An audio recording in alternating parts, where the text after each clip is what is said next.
Okay, good afternoon, good evening, everyone. Today is December 10th, okay, Saturday.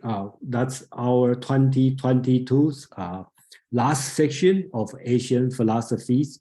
So let me share my screen. Okay. Okay, so I just show the schedule we have go through for the basics the whole year, and the last few sections. Last week we talk about Hinduism, free will, and then we basically right now go through the Chinese history. We are in the time of Northern Song Dynasty. So if you look at your time frame, it's about 10th century, and in the Europe, if you are familiar with European history, that's I think the first crusade, okay, during the Western Europe. So that's the time frame we are talking about. And during this time frame, the major philosophy I'm going to introduce is Confucianism, which is later Western philosopher called Neo-Confucianism. So that's we have been through a few weeks we talk about. And today we are talking about a specific school which has been viewed as the orthodox school of Neo-Confucianism. Or you can call it that's orthodox of the orthodoxy Confucian school. In another way, most of the people in Eastern Asia understand Confucianism is based on this philosophy, even it has many, many different schools. So that's the subject we are going to cover today. So after today's section, we will go to 2023. That will be next year's project. So the subject we are talking about, I call it the school of universal principle. So the philosopher I introduced, his name is Cheng Yi. Okay, and last month I introduced the person, and that's his older brother, just 1 year older. His name is Cheng Hao. So these two brothers, they have the similar philosophy about similar interpretation of Confucianism. But since Cheng Yi, the younger brother, lived 22 years longer than his older brother, so his philosophy kind of the change after his older brother died, and his philosophy became the orthodox of the later Confucianism. So the name, Chinese name called Li Xue, and they have the many, many different kind of translation. And here I'm going to choose the word, the school of universal principle. Okay, so that's the today we are going to cover. So there are the four subjects I'm going to cover today. So since today we have probably have a lot of new people here, so I'm going to give some political background, because all the Chinese philosophy is always political, especially Confucian philosophy. It's very, very political. So that's always have tied to the political during the time. So second thing we will talk about, go to the philosophy itself, which I call it universal principle. Okay. Then look at his argument, and then in scholarly, in academic, we call it ontological argument. And then number 4, we will finish our section. We talk about moral cultivation. Okay. So before I move to the first section, I will pause for 1 minute if you have a question, concern, or anything you want to ask. Or you want to share how you think about today's. KB, please. Yes, hello. I have not had a chance to see most of your previous presentations. Is there a place that they're available online so that I could catch up on what I missed? Yes. I will. You can go to the meetup page and scroll down, and then you can see the meetup page, the information. Let me share this one, and then I go. Joe, you have a question? Or? It can wait. It's about the ontological argument. I just was curious about what it was an ontology of. That we okay, we can talk about this. Yeah, you can wait. Yeah, I think you can wait. So, okay, thank you. So I'm going to put on the chat. Just 1 minute. The one I can put in the chat.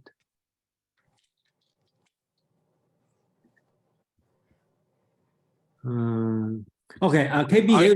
I'll look for it, Jason. Okay, yes, please. Okay, please. Okay, yeah, so I don't want to interrupt too much. Thank you.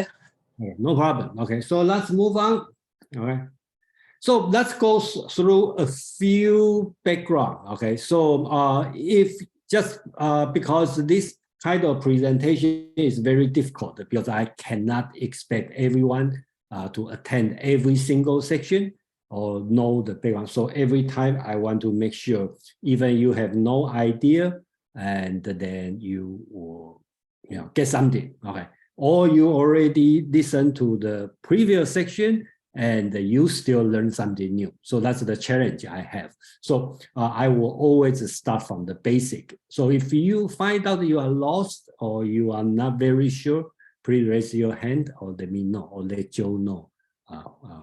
So I will start with a further explanation. So we talk about the time in the 8th century. That's the so-called Tang Dynasty in China.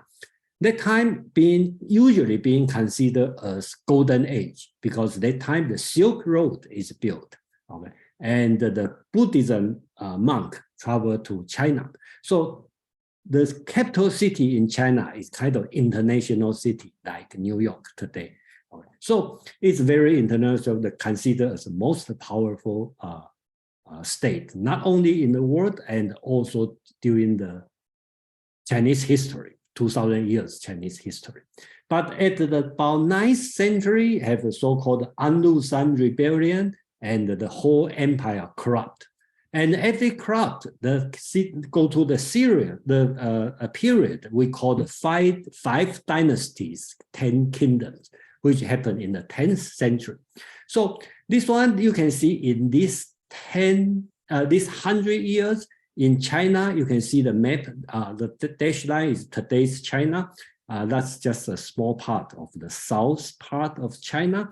Have the breakdown to the 10 different small kingdoms, and this kingdom are not stable, so they keep changing. So people, the historian call 5 dynasties.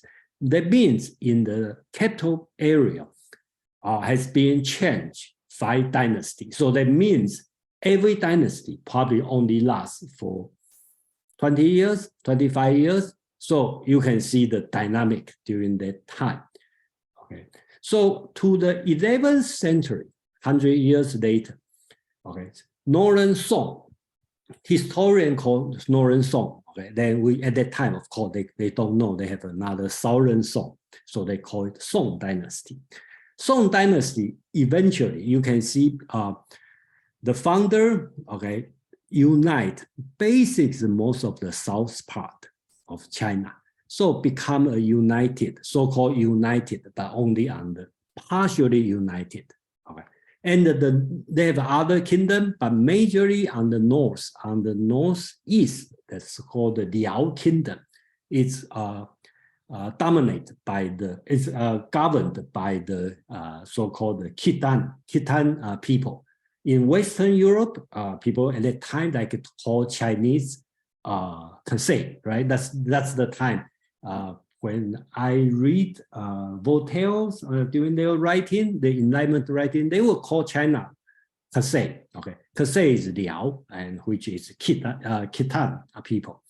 And another kingdom is Western Xia. Okay, that's the Tangut people. So there's a different technically in this land have a 3 kingdoms. And then, of course, these two are nomadic people. And then I'm going to focus on the Song dynasty in this area. So you can imagine during that time in China is partially united, okay, basically the South. And they have the 2 foreign countries, powerful, military powerful country. One is Liao and one called Western Xia. Okay, that's the 2 countries. So basically they have the 3 kingdoms during that time. So let's look at the Song dynasty. Okay, so I copy from, I think this one from Columbia, Eastern Asia Study. Okay, so I showed this one before, but I'm not going to go too detailed about during this time, but some key point is here. First, during this time, China has been very well developed economically. So the production already have non-agricultural goods, or so-called, sometimes called the cash crop. Okay, so it's something sold not for consumption. Okay, just like a tea leaf, right? So that's the cottage industry, this kind of thing. And this society, basic economics, call it the pre-modern society. And one important is urbanization, because at that time already have the city life. Okay, in the capital it has a lot of city, and during the Song time there an enormous growth in Chinese population, and shift the locals. The population become dense in the southern part because the weather is warmer. They have enough water. So the agriculture is much well developed. Another very important thing is on the 8th or 7th century, there's a tyrant called King Yang of Sui. Okay, that's a tyrant. But usually some tyrant did a terrible thing, but tyrant also built a great construction. Okay, so he built a great canal. Okay, they connect from the 2 major rivers. One is from the Yellow River to the Yangtze River. We will show this map here. Okay, that's the map in the town on this side. This side you see the cursor on this side. So that's the capital city, the center of China. And you will see this one is the Yellow River. This one is the Yangtze River. That's the 2 major rivers in China. And the river flow from the west to east. So the cultural center based on the Yellow River. Okay, but the rich part, the agricultural rich part, is on the Yangtze River, on this area. So in the Sui dynasty, about 200, 300 years before this time, they built a great Grand Canal, connect Yellow River to Yangtze River. You can see this map here. So basically, the food, rice, okay, can transport from south to north.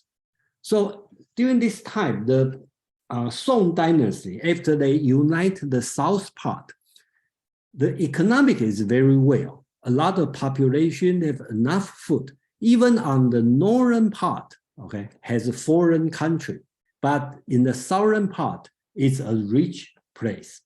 One way we can see it is there's a famous painting called Along the River during the Qingming Festival. Okay, if you search on the Google, you can see it. If you have the chance to visit Taiwan, I personally have seen it a few times in the so-called Chinese Palace Museum in Taiwan, Taipei City. They have the so-called scroll. Okay, this scroll is painted. It's very long. And this one the dimension is 200 inches long and not very tall. Okay, so that's a great picture and it's very long. So I only capture 2 small portions here. You can see here's a lot of people here. So you look at this one, they have the city, they have the night market, and very modern, like today's city. So I think everyone probably will agree with me. In the 10th century, China, if you are the regular people, not the royal family, the general people, probably China, the southern part of China is the best place to live, right? Because that's kind of the modern city, okay? In this way you can see, and this kind of situation.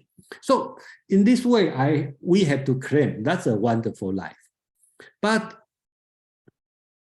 during that time, the prime minister, his name is Wang Anshi. I think next year I will find time to talk about him. Okay. He started a reform, so-called the Xinnian reform. Okay. So I think it's 2-3 weeks ago when I talk about this, and people start to ask, why? What's the reason you need a reform, right? Why you need a reformation? If everything is, the reason is basic, is a financial problem, okay? Government deficit, okay? You can look at this situation, all right? Because the GPT is high, and then government had a lot of revenue from the tax, okay? So that's all good, okay? And the specialty of the Song Dynasty is a civil government, okay? Let's look at this one carefully, because during that time, we think about 1,000 years before, it's not that easy to have an idea, have a civil government. That means the military, the general are not in the government. For example, the minister of defense, right, is not general, it's the regular civil, the scholar. Okay, so that's the difference. And then in a way, it's very modern, just like today, right? In American, our defense, the minister of the defense, what's his name? Austin. Okay, he used to be a general, but he had to retire, and he needs the Congress to approve. Otherwise, he cannot take this position. So in this sense, Chinese government is a civil government. The reason is during the past 100 years, there are so many coups. So the emperor, the founder of Song Dynasty, think that's very important to have a civil government. So that means the person who has the power of military cannot control the military. Okay, he only can issue the command to the general in the field. Okay, so I think that's the way they do it. But you can think about that, the civil government, it causes a lot of problems, which means overstaffing, okay, and bureaucracy, and a lot of corruption, okay, during that time. But I think look at around the world during that time, overstaffing, bureaucracy, corruption, probably the good considered compared to Western Europe, probably that's a good situation because that means advanced, okay? And they also change their military service. Most of the time in China is doing drafting, right? I think even in Europe, still doing drafting, because if you need a war, you bring the people, the farmer, and bring them, give them the weapon, ask them to fight, okay? But during that time, the Chinese government, and that's only happened during this time, they don't do the drafting or conscription. Basically, they do is perfect, just like American today. So basics, the military are lifetime. They got a lifetime pay, okay? So the situation is a lot of jobless, okay? They just join the military. So you will see the quality is not that good, because if you are smart, you can study, pass the civil examination, become the government official. If you are strong, you can work in the farm and you can live a nice life. And if you have no skill, then you just join the military, you got paid, okay? I think that's the situation turned out to be, and which is a good situation, because for many, many years, all the revolution or rebellion happened because a lot of jobless, a lot of people have a famine, they have no food, so they start to revolt, cause the social instability.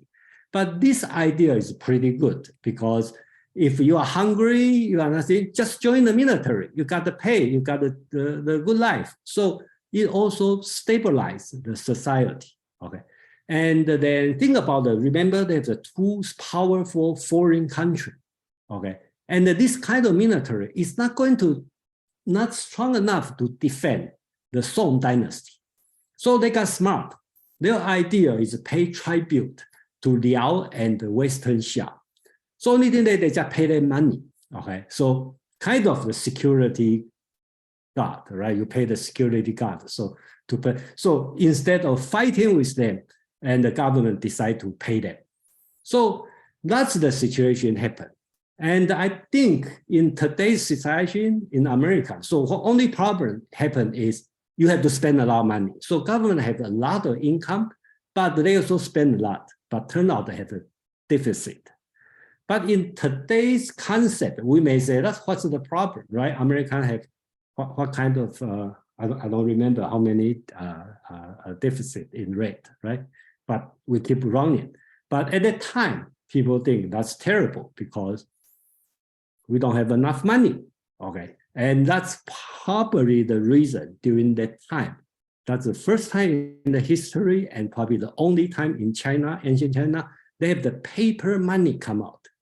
Okay, so I show here on the paper money, okay? It probably related to this reason because really don't have enough money. So the government is running on deficit, just like America, okay? So that's the situation. And that's why, Wang Anshi is the prime minister. He tried to have a reform, okay, and to fix this problem. Joe, please. Just a quick question is, what was the primary means of exchange prior to paper money? Excuse me? What did they use instead of paper money prior to printing? Silver. Chinese Okay. always on the silver base, okay, always on silver base, and sometimes on the copper base, okay. So that's always a tradition, even to the early to the 19th century, still use silver. And I think the situation, one side story is, I think when Mexico had discovered a lot of silver and caused a financial crisis in China because China always short of silver. So silver is considered very expensive in China. Of course, gold are expensive, but it's too rare. And silver is a good currency, has been through almost 2,000 years. And the discovery of silver in Mexico caused the financial crisis in China. I think it's around 19th century, early 19th century. Okay, Oh, so wow. That's another subject, popular subject, economics. Economists like to study is that's the situation. Yeah. Thank you. Yeah. Okay, so that's not today's. I just want to give some background, so it will be easier to bring you to during this time the economic scholarly world. Okay, because Chinese philosophy always tied to political, so you need to know some political background, and then you will see how Chinese philosophy makes sense during that time. Fred, please. In Chinese art, I've seen reference to a Southern Song period. Are there two Song periods? Or is Yes. there one? Yeah, okay. I showed that before. Okay, so the Northern Song dynasty, okay, if I go back to this picture, okay. Okay, I didn't show the Southern Song dynasty, okay, in today's, but I showed it before. Okay, so that's the state, okay, so that's the Liao, that's Qidan, that's the Western Xia. Western Xia survived for a long time. And this one later on being replaced by Manchurian, okay, they are from kind of a Korean and this kind of area. So they argue this one becomes so-called Jin. And then Jin later on invade China. So China has to move from here, that's the capital, move to here. So Jin dynasty occupied the most part of China. So this area in Chinese historian called Southern Song, which lasts another 350 years, okay, until Mongolian from the further north, they take over all this one and the China and everything and the Europe, everything. So that's the history. So Mongolian only occupied China for 100 years. Then Ming Dynasty kick out the Mongolian and then restore the Han or Chinese people's dynasty. So I hope it's clear. Okay, so I apologize if you covered that last time. Oh no, don't worry. You know, I think it's every time. You know, we will have a repeat this kind of thing, and that's good for everyone, even for myself. Okay, so during this one, we will see that the situation, and then that's need a reform, because that's, we will say common sense, except today in America, we don't see that's common sense, because we just print more money, then everything work. But during that time, people know that's the problem. So government need more money. That's the issue. Okay, we need to resolve this. So Wang Anshi is very, I should call him a great philosopher, great scholar, great politician. He started a new policy. Okay, so his ways is complex, but you know. But you can see 1,000 years ago, and the problem right now is modern problem, right? So without technology, without the economic theory, and his solution is first, I just make it simple on these three things, but actually it has much more complicated. So first talk about the governmental law, because at the springtime, a lot of farmers, they are running out of the food. So they have no seed for next year's crop. Okay. So for this reason, they have to sell their land, or sell themselves. Okay, borrow the high interest loan to buy the seed and for the food, so they can survive from the springtime and they can go to the next year. So Wang Anshi's idea is pretty simple. Because the government always store enough food, because the food, the rice, used for salary. So you just give the food for the farmer and take 10% loan interest rate. So after they grow for the next year's crop, you just take the money, the rice back and add the 10%. So government will have more money. Another thing they call it the Cultivation system, okay, because during most of the time, I believe not only in China, also around the world, government, if you have some construction, you will draft the people, right, the local people to do the work. And the Wang Anshi's idea is if you need to do so, because it's sometimes it causes problem. Some people have some family only have one man, some family have 10 brothers. Today, if you say one man per family, kind of not fair. And so his idea is, okay, you can either send a people to work for government or you pay money. Right? So that's the idea. And then he also usually want to expand to build a more irrigation system. So a lot of bare land can be used to produce food, and more food, and the government can collect more money. So that's his idea to do it. And he's a pretty smart guy, practical guy. So when he do it in a small area, kind of try out, and it worked. So he pushed to the entire country. But you can understand that during this situation, because government official corruption, and there's no information system. You don't know what they are doing until 3 days later, okay, because there's no telecommunication. So cause a lot of corruption, a lot of problem, because, for example, excuse me, sometimes the local government will force the farmer to borrow the loan, okay, because government can make more money. All right. So there's a lot of problem happening here. And the major the people against Wang Anshi mostly are traditional Confucians, because they believe government should not making money from the people. Government is taking care of the people. So they have this kind of ideological rivalry, and also have some practical problem between different people. Some are systematic problems, and some are systematic problems. Some are people's problem. So it's not here to discuss how does this new policy work.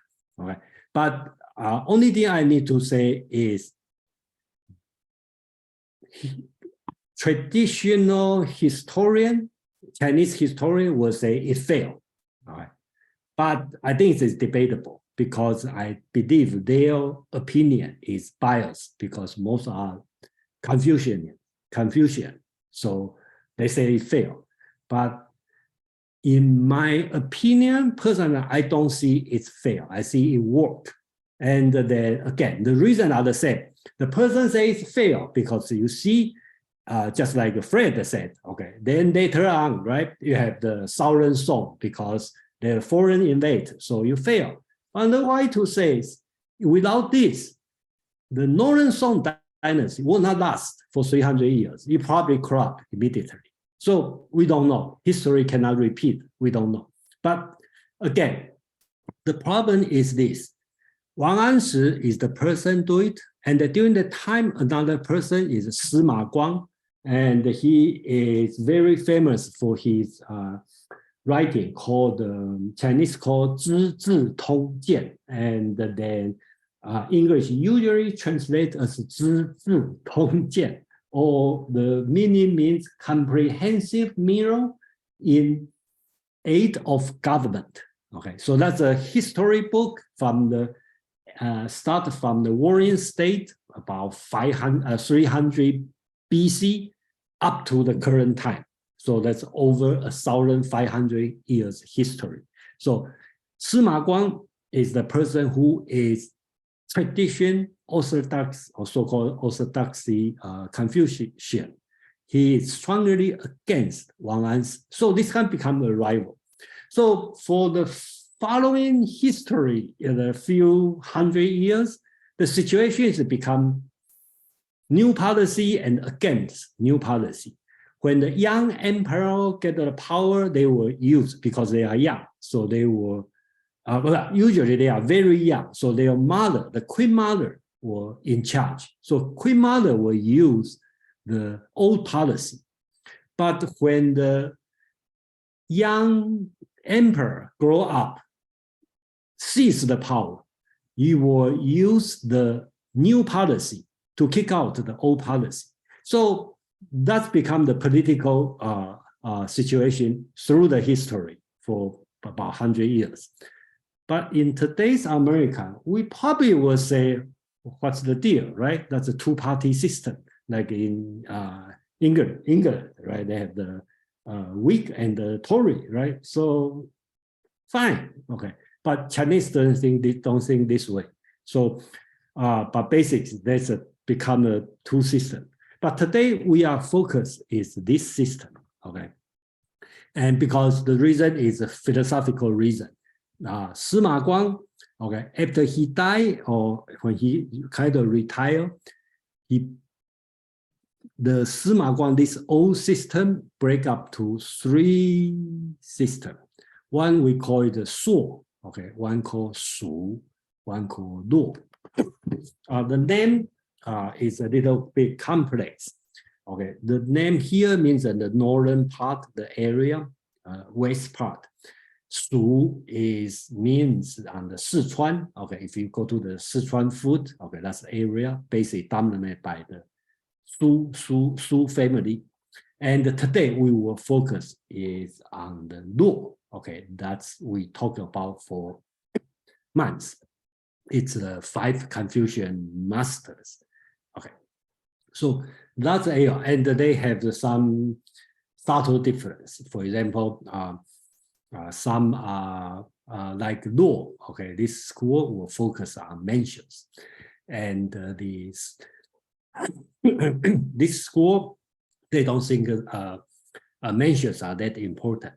Okay, and this one and this one, they all against Buddhism, but the Shu school, the Shu family, they will adopt some Buddhism teaching and Taoism thinking.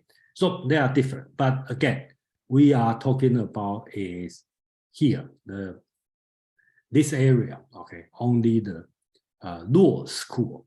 Right? So this one become, the reason I talk about this is this one become the orthodox of Confucian teaching. Okay, so I think during the last month, we all introduced about the Shaoyong, Zhou Dunyi, and Zhang Zai. I put this one on the top first. They are older. They consider the first generation. Secondary, these three, Shaoyong, Zhou Dunyi, and Zhang Zai, and they all talking about the cosmology.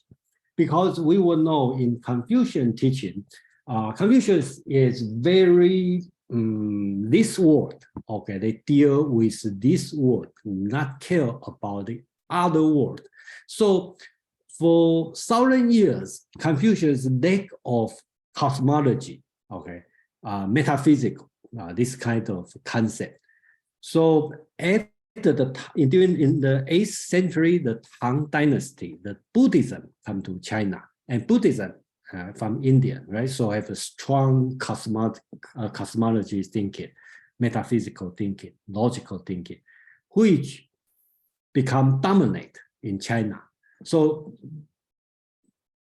the Chinese philosopher, Chinese scholar try to bring their own philosophy.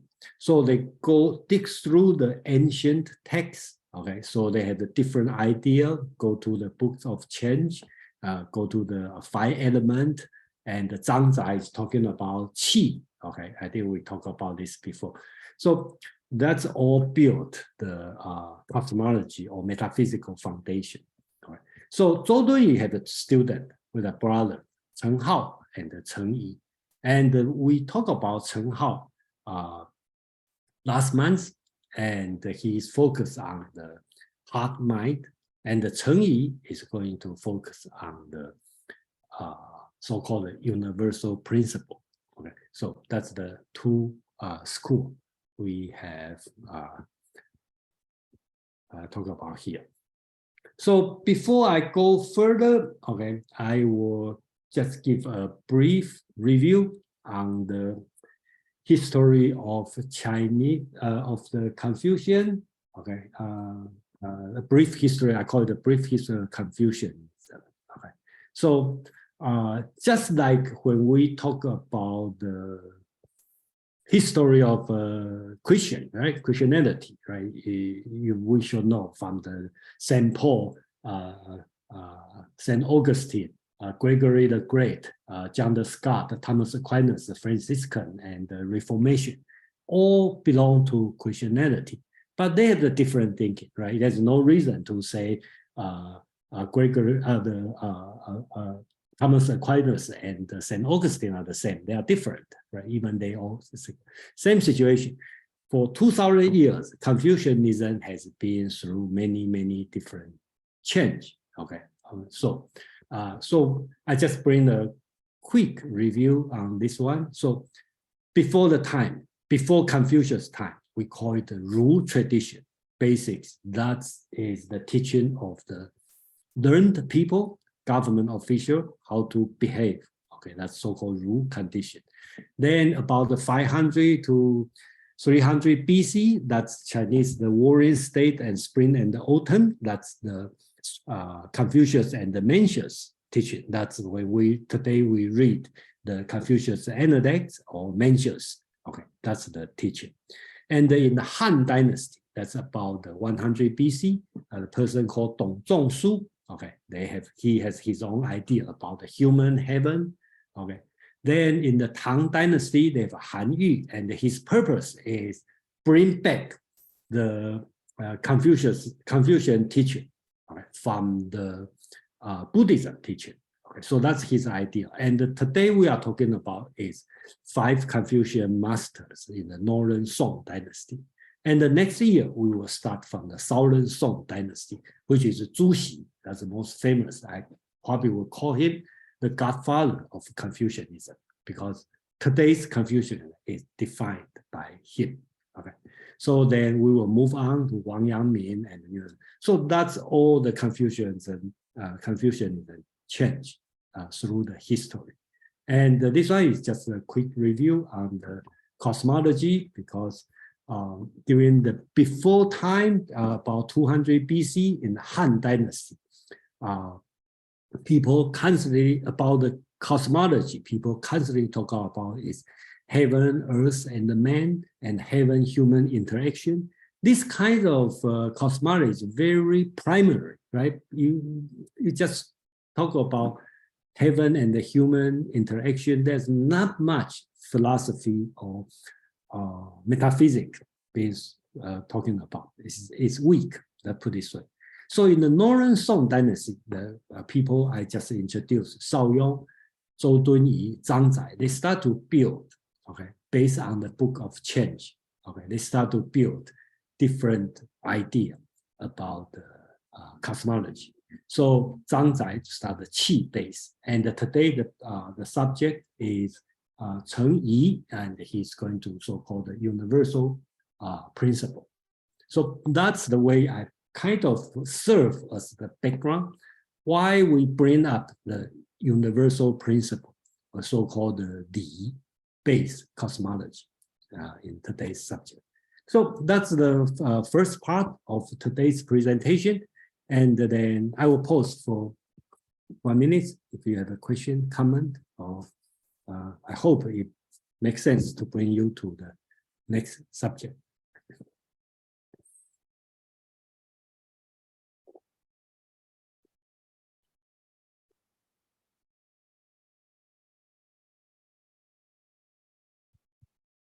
No question? Okay. So the second part, we talk about the universal principle. Okay, so first, let's understand the word. Okay, in Chinese, this school people call Li Xue. Okay, that's the word Li. Okay, that's the word Li we are talking about this one. Okay, so if you want to understand this word, I just collect all different kinds of a combination of Li, because the two characters you can combine and become a term, right? So for example, I'm not going to psychology, okay? When Chinese call psychology, Chinese call 心理, that means universal principle of heart, mind, okay? So that's the psychology. If you talk about universal principle of cooking stuff, that means 料理, that means the cuisine or cooking. So if you talk about, let's say, physics, okay, that means the universal principle of things, okay, 物理, okay, so you can see everything with 理. So this word 理 has been used as a principle, reason, law. Okay, so funny thing like haircut, Chinese call 理发, that means make your hair become 理, which is universal principle. So even this word, you will see, if you see this table, okay, you probably, I hope you will get an idea what's the meaning of this word, 理. Okay, so that's, but I decide to translate this word to universal principle. They have many different kinds of translation. Okay, so I'm get through a little bit technique on the translation here. So in Chinese, there's no doubt there's only one name to call this school, all right, which is Orthodox Confucian school. Chinese called 理学, 学 means school, and the 理. So some people will say, okay, how about just use 理? But again, if you are familiar with another word, it's also called Li, that means rituals. So if you sometimes you call Li Xue or school of Li, it's confusing because this Li is different than rituals. And that's related to pronunciation because in the ancient Chinese pronunciation is different pronunciation, but in today's pronunciation are the same. Technically, we should not call the rituals as Li, we should call De, okay? So L-E, not L-I. But people already call it L-I. So, that becomes very difficult to find another name to call this school. So I think school of the universal principle probably makes sense. But I just want to list all other translation because when you read other articles, some will call universal principle and some will call Li Xue. Some will call transcendental principle, or some will call principle with capital P, just to make sure they write capital P. Some will call school of reason with capital R, or school of the universal law, rationalistic school, okay? Or sometimes they call Cheng Zhu school because the Cheng brother, okay, and the Zhu Xi in the later time, they are focus on this philosophy. That's why they have so many different names. So that involves the different name. Joe, please. Yeah, how are they defining transcendental in that particular instance? Yeah, that's the problem. That's why I disagree use the transcendental principle, because all these names are invented by Western scholars, right? Because when the Western scholar look at this word, Li, right? Mm-hmm. They have to find the matching English word to explain. So that's why I list this one, right? So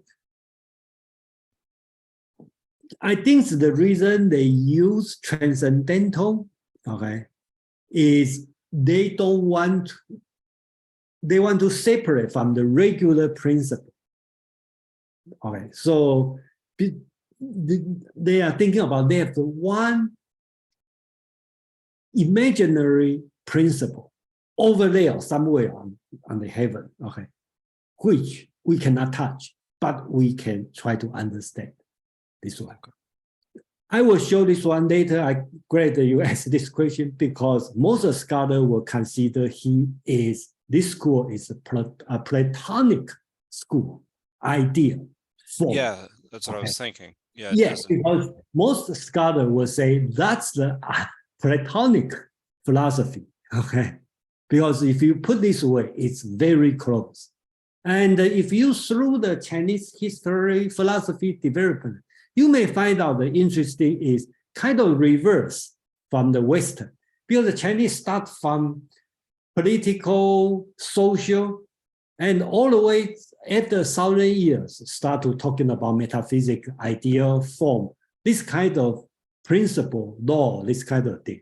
Unlike in the Western development, we start from Plato and all the way more to social psychology, all this kind of thing. So it's interesting. We find out the development is reverse. So when I talk about in the earlier this year, when I talk about Chinese philosophy, feel like the Chinese philosophy always advanced 100,000 years than the Western development, because before Benjamin Johnson, okay, Chinese already talk about the reward, the punishment, utilitarian, all this one, okay.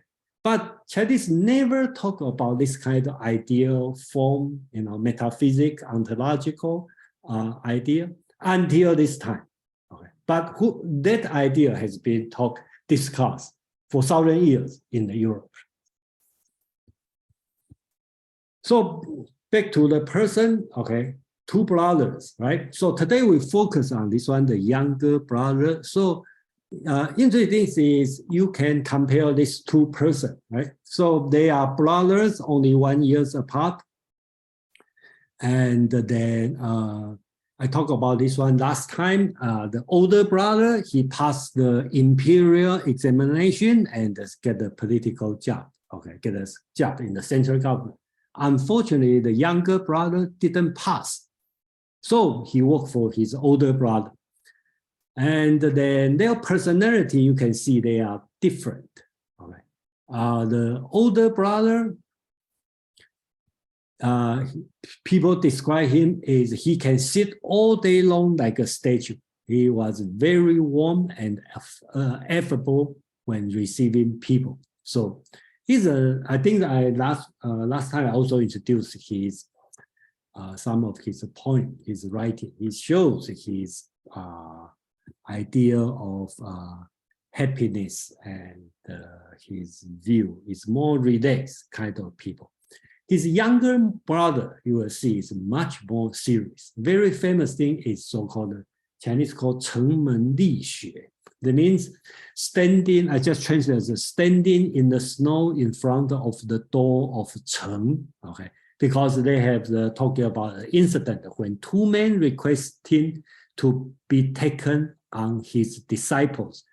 They have to stood in the snow for hours at the door and become renowned example of a Confucian virtue of devotion to learning and the respect for their masters.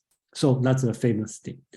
And another thing I think probably will disappoint many people is his philosophy, okay, eventually become so-called widow chastity, okay? So that means if the husband died, you should not remarry. You should keep your chastity, okay? So that's become this, okay? And that's a big question. We will talk about this, you know, how come a universal principle, or you call the ontological principle, would go to this kind of thing? His famous saying, okay, is to starve to death is a small matter, but to lose one's chastity is a great matter. Okay, so this word has, I don't know what situation Cheng Yi talk about this. Okay, I think in the account is some people ask, okay, if a widow cannot survive, can she remarry? And that's his answer. But we don't know the account. Okay, but later on in Zhu Xi, consider this one is important, and this principle has been practiced for a long time, for the following 1,000 years, 1,000 years been doing this way. So I think to make it simple to talk about this is chastity is about principle, the universal principle. And then the starving to death, that means you desire for food or sex, okay, is your human desire. So human desire is not that important. Important is universal principle. So they will go to this kind of, you know, when you practice, go to this one. But we should not be so surprised on the situation if, just like Joe asked about, you know, it's very similar to Platonic. Plato talked about the ideal form, right? He talked about they had a form. Okay, we don't know where is the form, but we can say in God's mind or somewhere in the heaven. We don't know, because what we see is in the cave, based on the allegory of cave. What we see is just opinion, which is not rule. And then you have to go to the realm of form. Then you will know the truth. Okay. If you compare to Cheng Yi's philosophy, it's very similar to whatever you learn here, or the principle of things. Turn out that you have to, you know, they have the higher universal principle somewhere. And you will not so surprised, you know, when the Cheng Yi later on talking about the so-called widow chastity, right?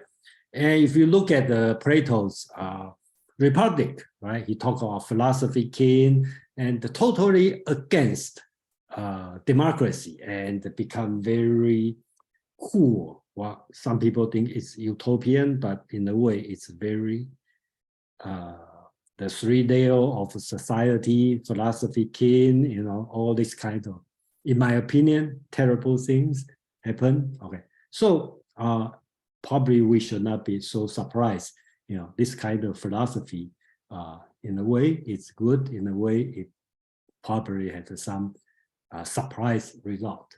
And this one is another way to show how Cheng Yi and Plato's philosophy are in a similar way, right? In Plato's idea, how do you know that in the real world it's an apple? How do you know it's an apple? You know, some are green, some big, some small, some sour, some sweet. And because they have ideal apple somewhere, so you know. Same as Cheng Yi's philosophy. Okay, he's talking about the thing in this world, right? Is everything is like it's made of qi. Okay, qi is the material cause all the tangible things, and they all follow the universal principle. So in a way, it's universal prior to particular, just like form prior to things. Okay, so the same principle will apply to both nature and the human. So in this way, human nature is the universal principle. Okay, unlike his older brother talking about the human heart mind is the principle. So that's the subtle difference start to separate from his brother. And last time, I think a lot of people start to ask a question about the metaphysics in China. So this metaphysics concept in Chinese word, how people sometimes ask, how does Chinese, in today's Chinese, how do you translate metaphysics? In Chinese, we call, in the word called 形而上, that means metaphysics. It's very similar to Aristotle's. When we talk about Aristotle, right, we know Aristotle has many books, okay?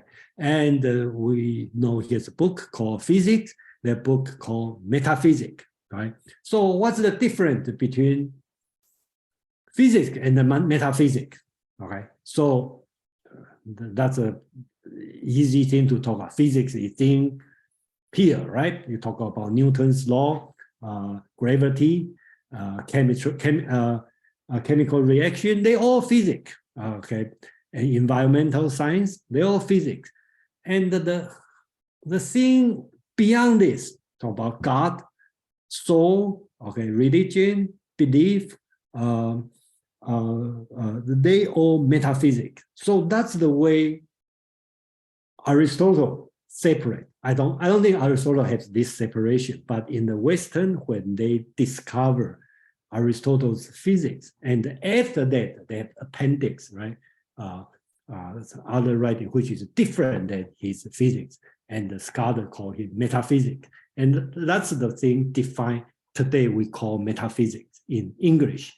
But in China, during that time, Cheng Yi go back to ancient book of change, okay, which is very old book. And in the one chapter, the book said Chinese read as 形而上者谓之道，形而下者谓之气. Okay, so translation is above the form. Okay, this form is different than, I think the form may not be the good translation because it will confuse with Platonic form. But above form, above the shape, tangible, we call Dao. Below the form, we call vessel. So Cheng Yi's explanation, interpretation is Dao is the universal principle, which in Chinese called Di, and in English we shall call metaphysics. So in another way, just nobody used this way. It could be very fair to call this school as metaphysical school of Confucianism. Okay, so that's Cheng Yi. And when they talk about qi, okay, that means vessel. okay, but also imply everything tangible. So everything tangible is the formation of qi, which his brothers, Zhang Zai is talking about, because like a qi gong or this kind, that's a physics. So Cheng Yi start to separate on the philosophical world. He start to separate the metaphysical and the physical. Okay, so that's his idea on the metaphysical world, and that's his very beginning of philosophy, and which I will consider his great contribution in Chinese philosophy. Yeah. So I think I will finish this one. Yeah, finish this one before I go to the ontological argument of Cheng Yi. So I will pause for a few minutes, 1 minute, if you have a question or you have something, some thought you want to share.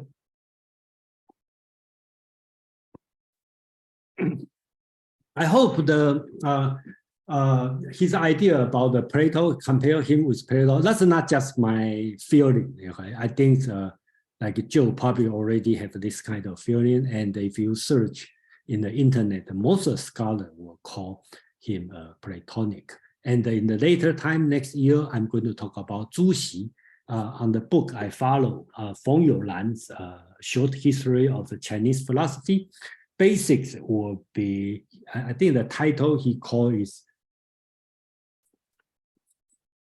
I think he called the Platonic idea of Confucianism. So, so it's no surprise, you know, everyone who read Plato or Western philosophy and then read the Cheng Yi philosophy will find out it's should not be so surprising, but they are very similar idea. Okay. So I'm going to move on. If you have no question, no comment. Okay, that's Cheng Yi's ontological argument. Okay, so let's put this way. Okay, I know Joe has a lot of concern on the ontological argument. Okay, so first I have to declare I didn't invent, okay, his philosophy. I not myself call him ontological. It's kind of a consensus. Okay, most scholars, in both Western scholar and the Chinese scholar, call him ontological argument. His argument is ontological argument. About what? About the human nature. Okay. So in the, how do you say that? Okay, so let's put it this way. I just summarize his writing, put this way, his ontological argument. We can say all things are made of qi. Okay, qi, what is qi? That's a big question, and we talked about probably 2 months ago. Okay, qi, what is qi, right? Today we probably all kind of know qi, air, qi gong, okay, this kind of thing. Okay, so everything is made of qi. Okay, and here's the key difference: qi follow the principle, okay, which is different than, let's say 50, 100 years ago, another philosopher, Zhang Zai, he will argue what qi act we call principle. Okay. But here, Cheng Yi is reversed. He said qi is controlled by universal principle. I think that's the key difference. Okay. In this way, we start to call him ontological argument, because this principle, or you want to call it the universal principle, heaven, nature world, human nature are all follow the same principle.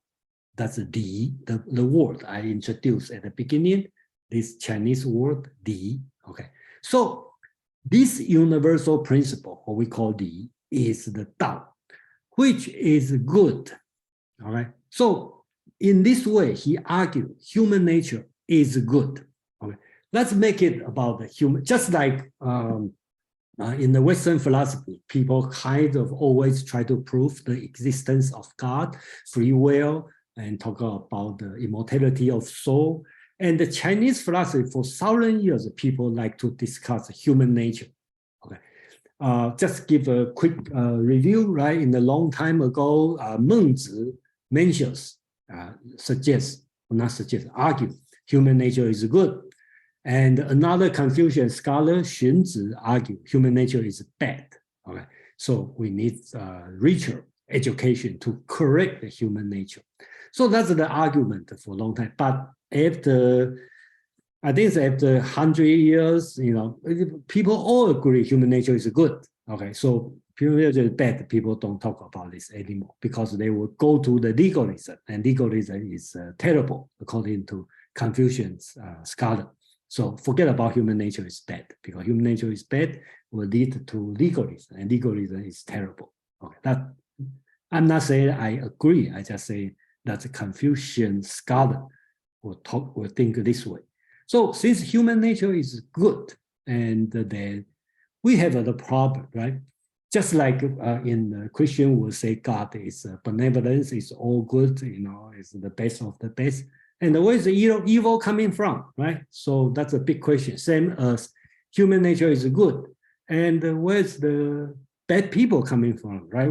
If we agree human nature is good, then, but not everybody good people, right? There's a lot of bad people, we all know, right? So where's the evil coming from? Just like in the Western philosophy, God is all good, all nice, but where's the evil coming from? Same question happened here. So I just make a chart here. So let's make it simple, okay? In the Mencius and the Zhangzai, they all talk about qi. They are qi based. So when they talk about human nature is good, the good nature, the goodness is the nature, okay? It's a naturally good. So how are we going to do the moral cultivation? How can you, keep your goodness, right? Mencius because Mencius and Zhangzai, basics, they consider the qi is, because they are qi based. Qi is kind of organic thing, so it will naturally grow. So I've been talking about this, we talk about the Mencius talking about the 4 seeds, right? Yeah, just like a seed, you need to nurture and you will grow. And where's the bad people? Because the environment, right? He talk about water always going down, but if you treat the water can go to your head, right? You can push the water. So the outside force will make the bad people, make people bad. So naturally, he calls the human nature is good, just like water flowing down. Okay, why water going up? Because outside force make it going up. So that's Mencius' argument. He has a reason to argue this. Okay, and Cheng Hao is Cheng Yi's brother because he is heart mind based. So his goodness basis is psychological good. All right, so he would like to talk about because everything is psychological. You talk about you should maintain your qi. Okay, the bad qi, okay, will cause the make the bad people. So qi could be good, it could be bad. Okay, so that's your psychological. And then what he focused on moral cultivation, and we discussed last time, his argument on the moral cultivation is very weak because basically he didn't touch on how to make you good. Only thing he talked about a lot is calm down, okay? Because I think the example he is using is when you see a kid drop to the well, to the water, right? You never think about it. You just jump to save the kids. That's your good qi will do it without think twice, because you never think about like, if I don't save the kids, people will blame on me. Or if I save the kids, I will be hero and people will praise me and his parents probably will give me some money. You never think about this because that's your nature. You just do it. Okay. So if you think through, sometimes you will do bad thing. Okay. So that's his idea. So he will say meditation is important. Today we talk about Cheng Yi. So he's more mature argument because scholars all agree. He bring the human nature good to the ontological level. Right? That means he talk about the principle. Because the human nature is following the universal principle.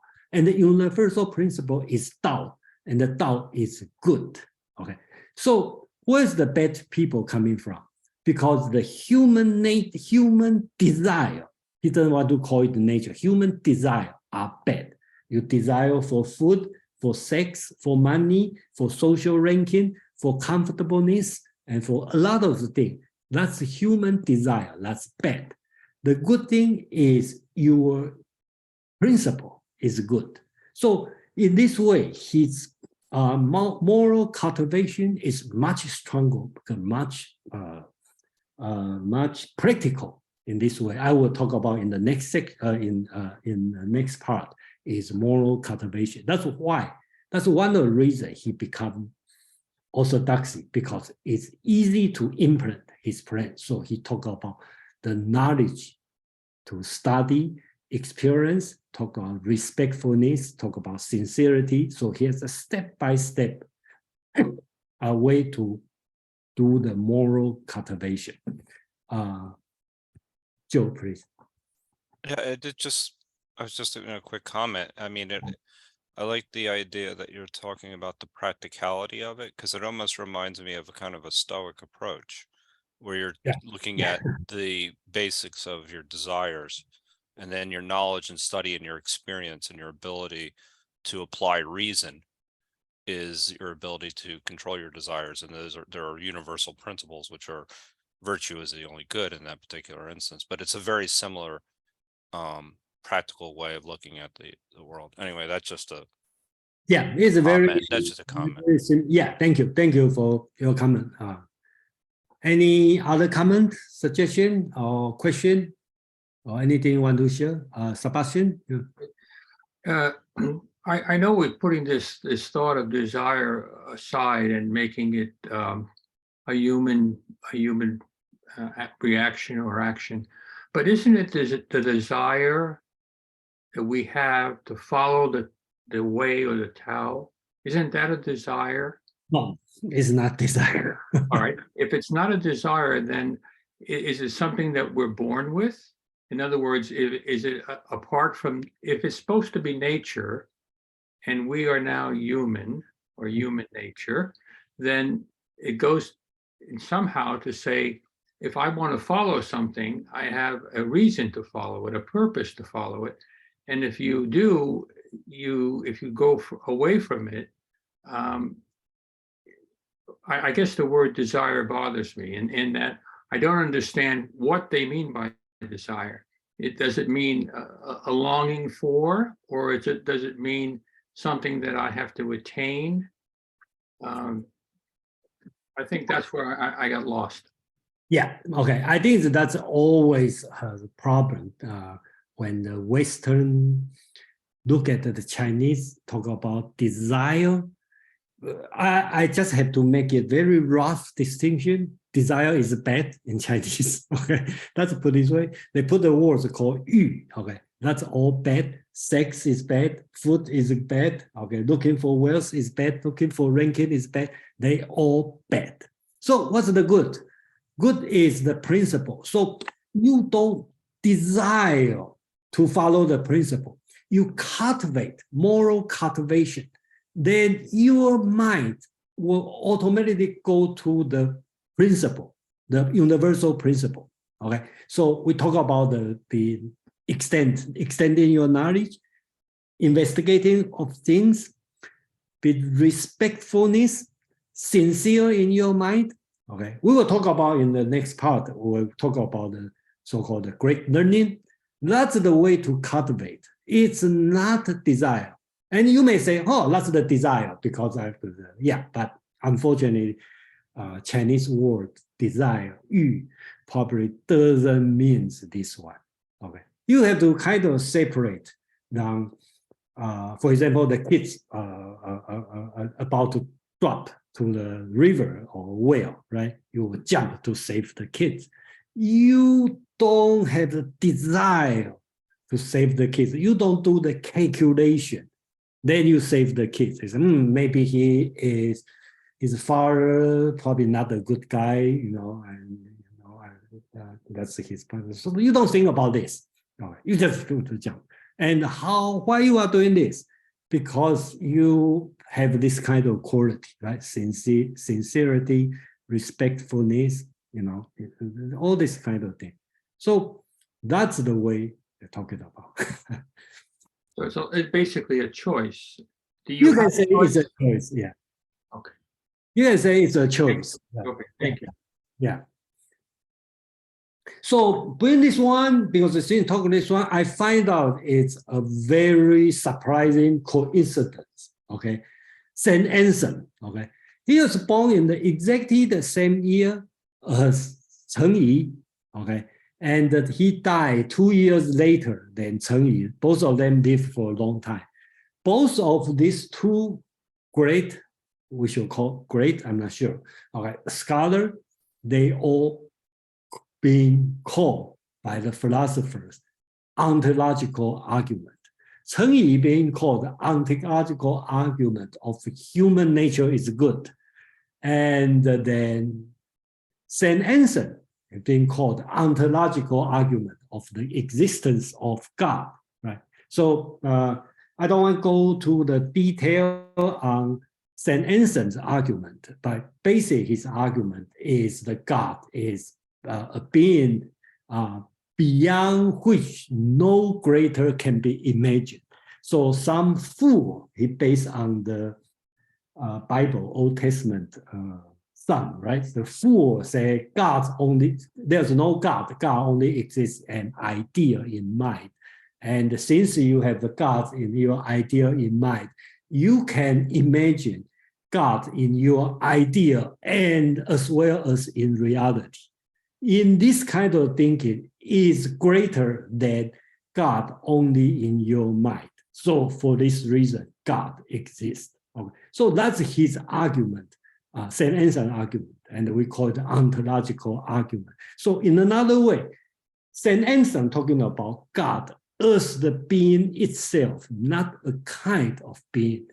So similarly, I'm not talking about just kind of use as a metaphor. The Cheng Yi's argument, human nature is kind of the same flavor, talking about the principle, there's a principle, universal principle, which is Tao, which is good. Okay, so that's the argument. So I don't know if you want to go a little bit more on this or not, but basics, that's these two persons, they were born in the same year, one in Saint Anselm is from England, right? It's England, right? Yeah, Oxford, I think. So, but you may surprise, okay? Their purpose is searching for happiness, okay? Even they have the so-called widow chastity, but the purpose, they talk a lot, is searching for happiness, okay? So probably you will, I think we were in the, every Tuesday we have the Confucius Analect reading. We read chapter by chapter. Okay, I think we already read these two from book 6 and book 7. These two are very famous, and the Cheng Brothers are talking about this. Okay, so book 6, chapter 11. Confucius said, the master said, how worthy is Hui? Hui is his best student, right? Okay. With a bowl of food, a cup of drink, and living in a mean, narrow den, while others could not bear this misery. Hui, okay, his student, never changed his joy of study. How worthy is Hui? That's how Confucius praised, okay, his student. So in this argument, Yan Hui is searching for happiness, but he is not searching for food, more food, drinking a lot, sex, whatever, the man live in the mansion. No, he studied, okay? He lived in a poor neighborhood. He only need one bowl of food, a cup of drink, that means water. That's enough, but he happy. Okay. Confucius himself also said, the master said, eating coarse food, drinking water, and sleeping on my bent arm as a pillow. There too are joys in them. Riches and high ranking without righteousness are to me like a floating cloud. So Confucius also talked about the same thing for himself. He is not looking for riches and high ranking without, hidden one. He is more practical, He just said without the righteousness. Okay. So I'm going to skip the last part. It's a little bit complex. Okay. But basics, we use these two as an example, right? You will see their purpose is searching for happiness. Okay. But their happiness is just back to Sebastian's question, right? The desire, they don't desire the food, the drink, the house, right? But they enjoy their life of study. And in this way, why they are studying? They are studying to understand the universal principles. So I will pause here, okay, for a moment before I go to the last part of today's section, and which is talking about the moral cultivation. So any question, comment, or?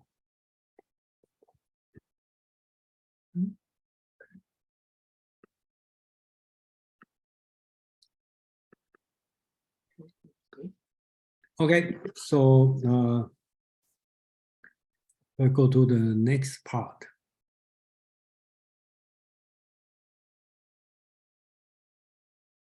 So last time I talked about the, okay, put this way, okay, I think Cheng Yi is very important. Another reason is he kind of complete the Confucian philosophy as a philosophy, a complete philosophy. When we read the ancient philosopher, ancient texts like Dynasties or Mencius, it's not, in a way, it's not a complete philosophy, right? Because Dynasties just talk about do this, don't do that, I did this. Mencius, a lot of debate, argument, it's different. Okay, in the Western philosophy, you can go to ancient like Plato, Aristotle. They all cover like epistemology, ethics, metaphysics. That's kind of we generally agree that philosophy should be.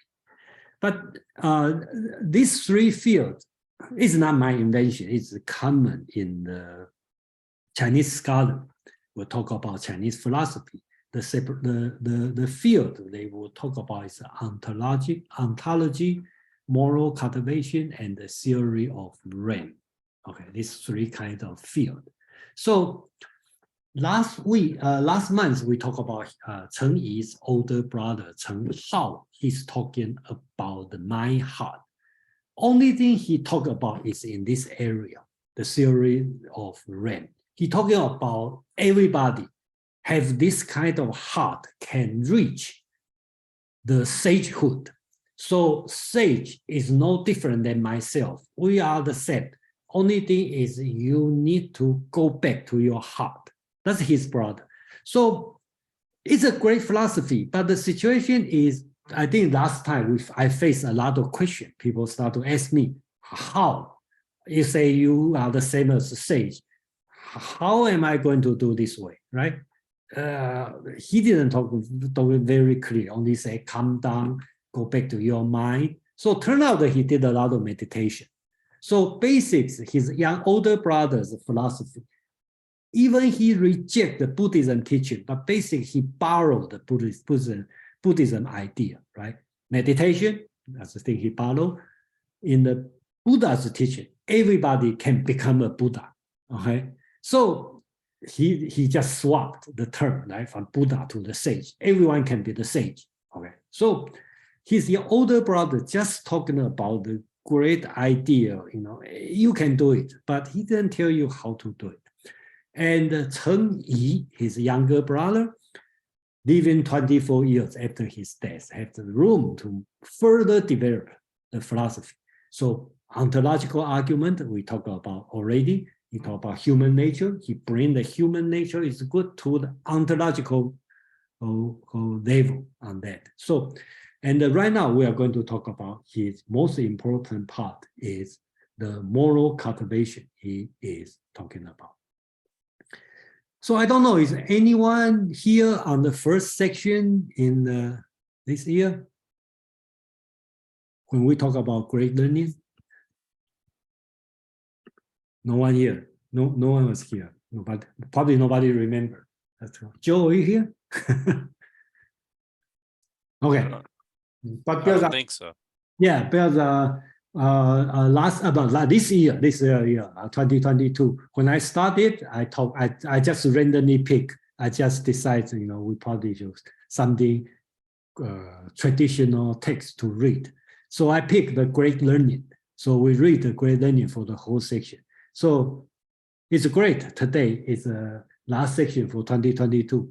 We are going to end with the Great Learning, okay? Because this text is Cheng Yi bring up for the moral cultivation. Okay.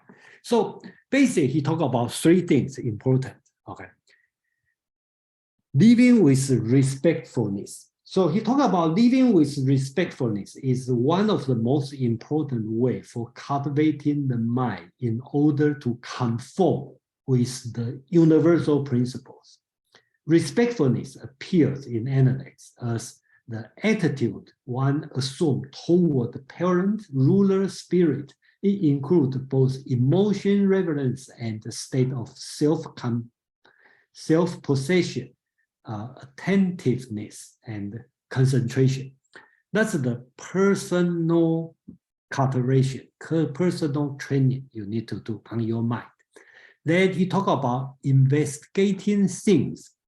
Since for every event or everything, there is a particular principle. So one should investigate each event or each thing in order to comprehend its principle. So you look at this one, okay, and then I'm going to read the next one. Then extended knowledge. To achieve the ultimate goal of apprehending the universal principle, you need to understand the universal principle. One should extend one's knowledge by investigating matters or investigating things. So start from here, from these three simple, I just pick up three most important of his teaching. You will see it's different than other, than especially his older brother. It's very practical. You know what to do, okay? You need to be calm down, be respectful, okay, to your senior, ruler, parents, siblings, all this kind of thing. You need to investigate things. You need to understand it. You need to improve your knowledge, okay? So put this way, if you have to compare, if you're familiar with Buddhism teaching or Zen Buddhism, people commonly talk about is the sudden enlightenment and the gradual enlightenment. Satori, okay, there's two kinds of enlightenment. You just, aha, I got it, right? Same as this situation. His older brother is sudden enlightenment to reach the sagehood. And the younger brother, Cheng Yi, is talking about the gradual enlightenment, gradual understand, gradually reach the sagehood. So you need to do the step-by-step thinking. So that's the thing he is talking about. And based on this philosophy, he brings up the ancient text. And this text become important. So famous so-called 大学, or the Great Learning, which we read word by word at the beginning of 2022. Okay, if you you still can, I think I put in the video. Okay, and then you can see it if you go to the video. All right. So it's famously in the Chinese tradition. There's a 4 classic book: Analect, Mencius, the Doctrine of the Mean, and the 大学, the Great Learning. So that's one of the 4 must-read book in the Confucian teaching. Okay, so it's very short, and then it was written by, we don't know the author. It could be Confucius, the youngest disciple, Zheng Shen, Zheng Zi, or could be the Confucius' grandson, Zi Si, okay, who wrote this one.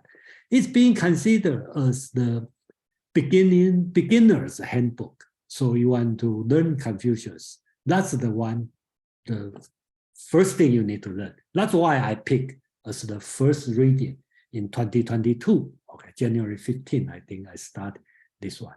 And then it's very short. That's why we can read and dissect each word in 2 hours. It only has 1,100 characters. And I print out, it's about 2 pages in the legal size. And then it's just step by step from the self-cultivation to self-perfection, to utopia. And actually, most of part are commentary, okay? And if you only read the text, only have 200 characters. So in this way, all Chinese or good students should be able to memorize. Well, I think in the old generation, they probably can memorize 200 characters is nothing.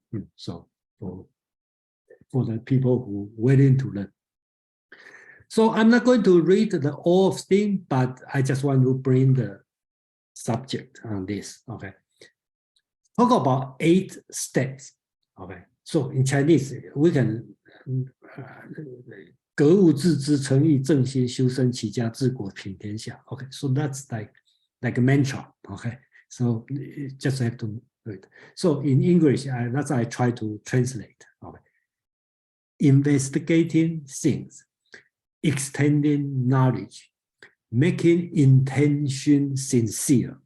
Okay, rectifying one's own heart, refining oneself, harmonizing one's family, governing the state, pacify the world.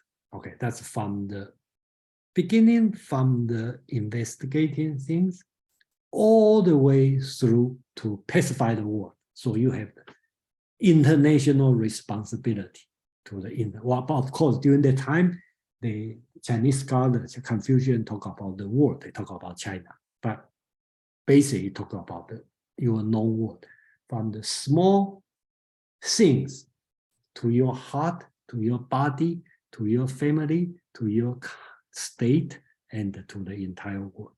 So that's the teaching, and usually people will read this one, and then the writing is interesting. One of the reasons I bring this one is the logic is very interesting, because you go from the small to the big, and then from the big to small, just like reading a mantra on this one. But I will make it simple as the last, then we will have some time we can discuss. So I'm going to read the main part on this one in English. Okay, so so basics, that's understand the 8 step, right? The first step, the investigating things, extending knowledge, making intention clear, sincere, rectifying your heart mind, refining oneself, harmonizing your family, governing the state,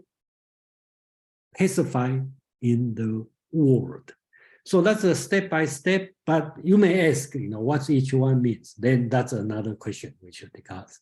And another thing you might ask is, do I have to finish the step 1, then go to step 2, and finish step 2, then go to step 3?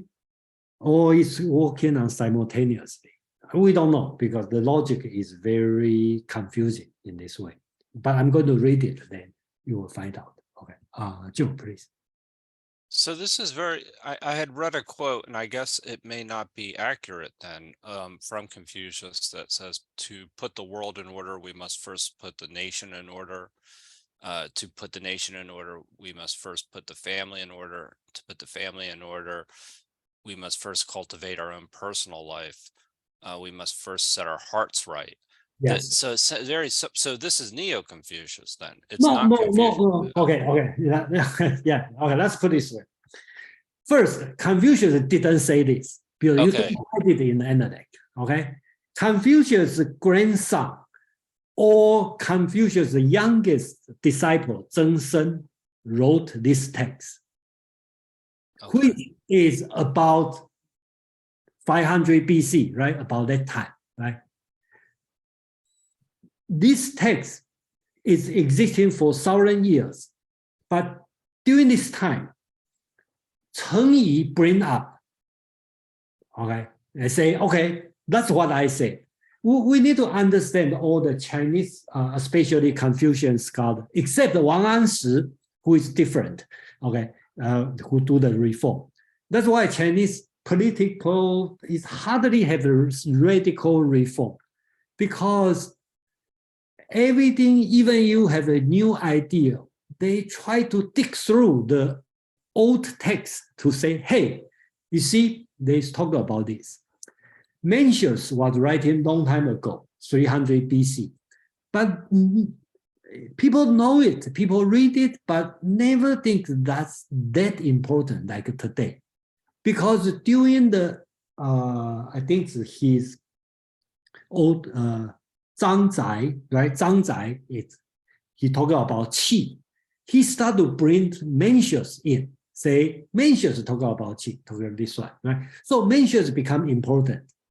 Okay.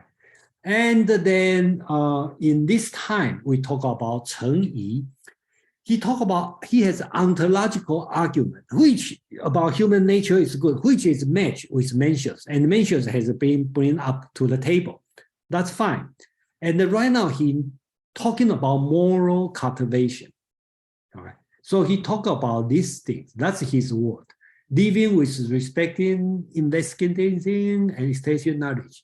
Then he talk about, see, in the ancient text, the book of rituals, okay, this chapter talking about this, exactly like what I'm talking about. That's what we need to follow. So we don't know. He read this first, then talk about his philosophy. Or he has this philosophy first, then go dig through the old text. We don't know. But basics, that's he talking about. So to answer your question, yes, this text exists long time ago, but never been put in today's situation until his time. And then bit more strictly talking about is 200 years later, I will cover Zhu Xi, okay, in the Southern Song Dynasty. He start to combine analects, Mencius, great learning, doctrine of means together as a so-called 4 books. Then this one becomes a standard. So today you go to everywhere, including Korea, Japan. You say, oh, what's the most important book of Confucius? They will tell you these 4 books. Okay, everybody know. Okay.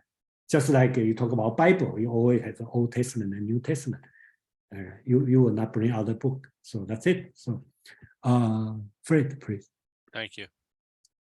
Fred, please. When we had discussed Mencius, quite a while ago, I remember the subject there was heart-mind, sort of a unification of heart and mind, right? Heart-mind. Yeah. So when it talks about rectifying their hearts here, is that the same as what Mencius was talking about with the heart-mind? In other words, how should we take rectifying our hearts? Okay. Okay, yeah, all right. Okay, okay. First, the heart, mind are the same words, and I believe they all mean the same thing. That's your heart, mind. Okay, whatever you want to believe, that's a heart, mind. Okay, which control your life. Mencius didn't talk about rectifying your heart, mind. Mencius talk about nurture your heart. Okay, you talk about, he called about your pursue your heart. Okay, your heart if go loose, you have to bring back. That's what Mencius is talking about. This text is talking about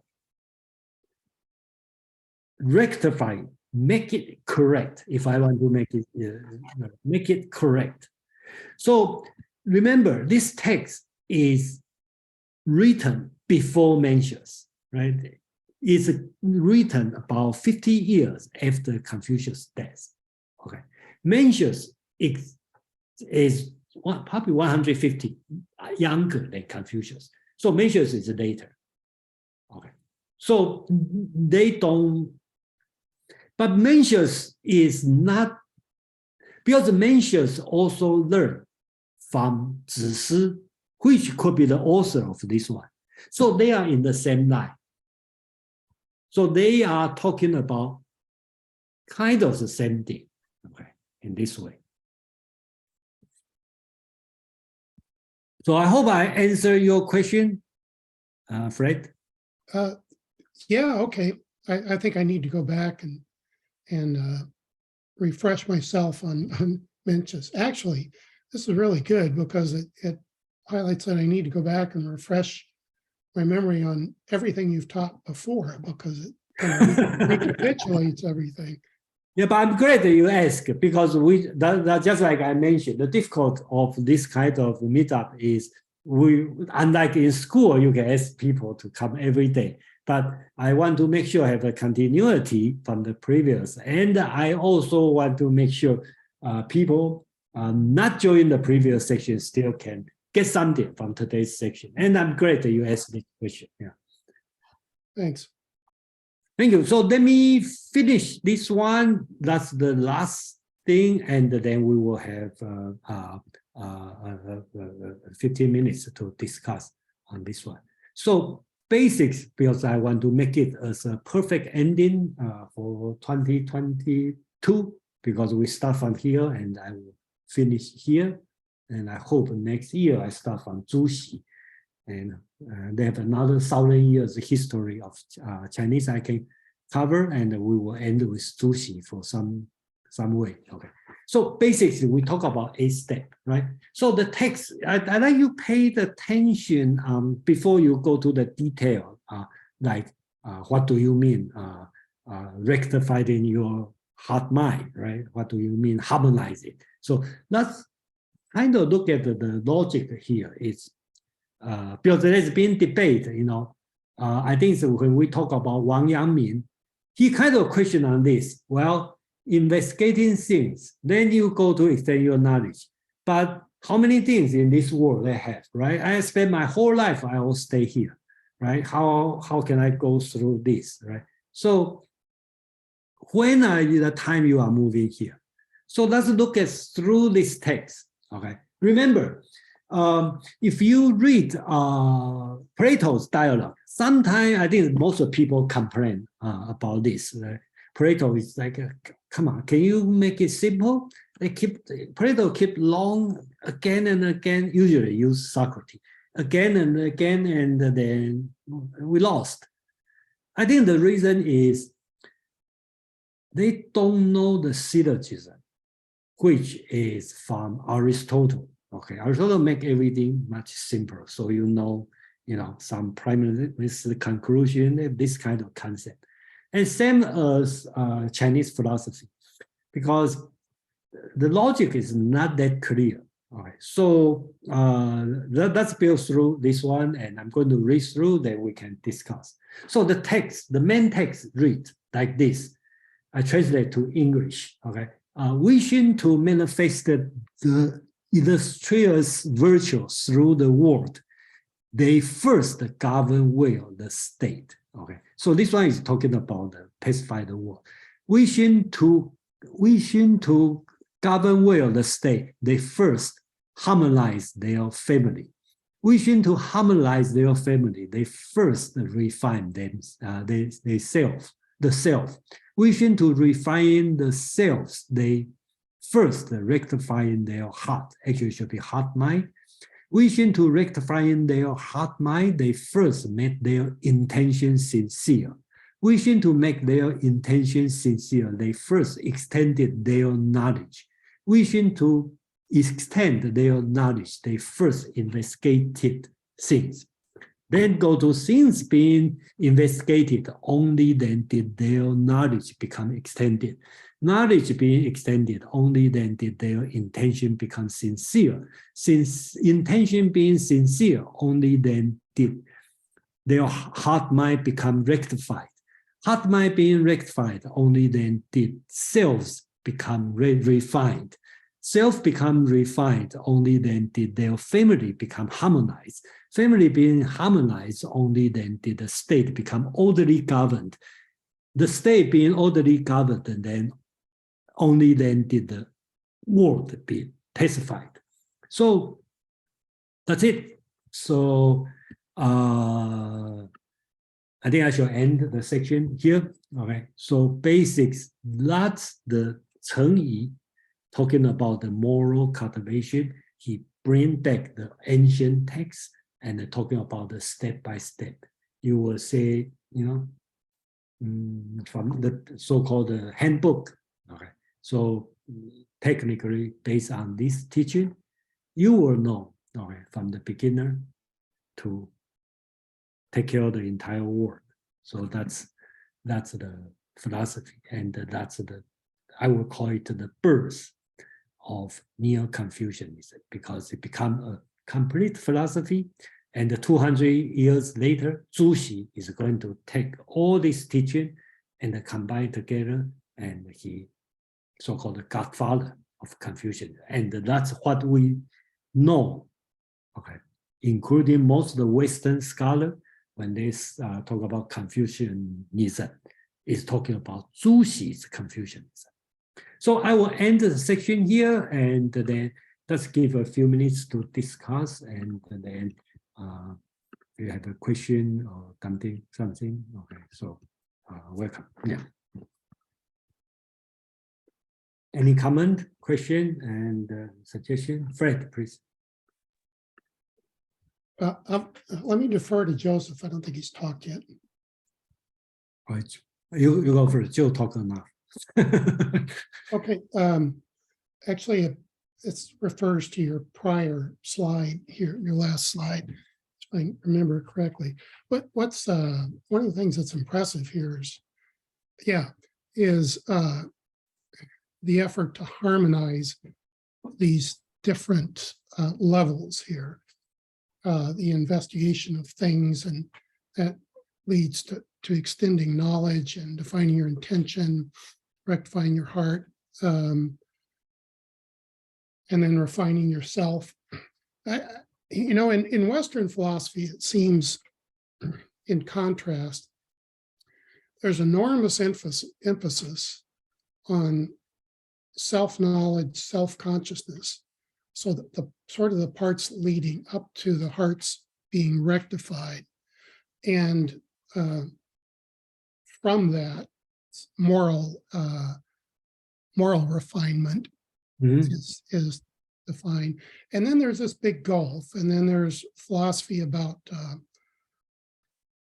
nations and governance and so forth.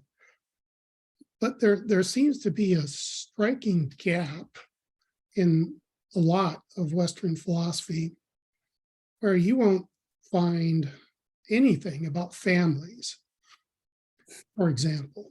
Yeah. And it's hard to see how individuals being refined and hearts being rectified and so forth can lead to states being orderly governed unless you address how people get along in families and how families get along with each other. And I find that interesting, and I know that that's a big deal, that notion of respect and harmony and deference in Confucianism. But that's something that maybe I'm just overlooking something, but that seems to be largely absent in Western philosophy. It's important in in religion, Christian religion, but not so much in philosophy. I find that interesting, and I wonder if there are really discussions of family relationships in Western philosophy. I know it's true in, Hobbes, for example, there's a great deal to say about families. Actually, he has just a little bit to say about families. I'm hard pressed to find the discussion. Aristotle talk about this. Oh, Aristotle, that's true. Going way back. Yeah, going way back. yeah, I really talk about this. Yeah, he talk about family, talk about society. I always find that Aristotle is very similar to Confucianism. Yeah, you're right. So I think your observation is very, I should say, correct or same as me. Okay, it's very true because let's put it this way.